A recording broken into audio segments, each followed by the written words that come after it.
Welcome to Ethanol Producer Magazine's top headlines from the past week. I'm your host, Jacob Noderman. The U.S. EPA has taken action that could result in lower renewable fuel standard volume requirements for 2018 and 2019. On September 26, the agency published a notice of data availability presenting several options for how it may use statutory waiver authorities to reduce blending requirements for biomass-based diesel, which could also result in corresponding reductions for advanced biofuels and total renewable fuels. The EPA cited the expiration of the $1 per gallon biodiesel tax credit and a recent preliminary determination by the U.S. Department of Commerce that it would be appropriate to place countervailing duties imports on biodiesel from Argentina and Indonesia as factors contributing to its action.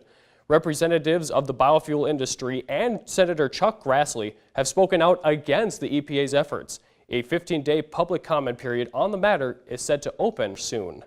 On September 22nd, the U.S. Department of Transportation's Bureau of Transportation Statistics released new data on the fleet composition of rail tank cars in 2013 through 2016 that transport flammable liquids, including ethanol.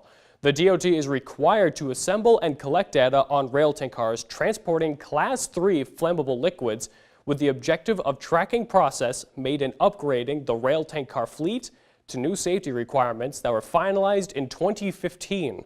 According to the report, the percentage of non-jacketed DOT 111s carrying ethanol increased from 46% in 2013 to 65% in 2016, despite the number of non-jacketed DOT 111s carrying ethanol staying relatively stable between 2014 and 2016.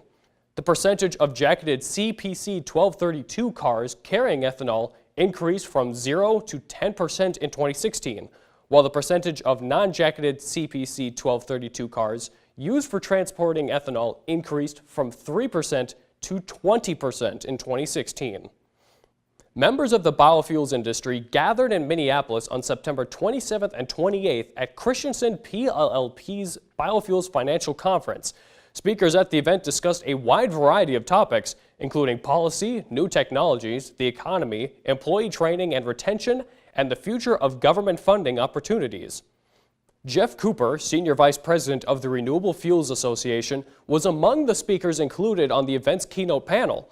He spoke about the market trends and their effects on biofuel policies, but stressed it's tough to predict the future. He cited the Renewable Fuel Standard, Fuel Economy Standards, Tailpipe CO2 emission standards, and trade policies as some of the most important factors that will impact the future of the U.S. ethanol industry.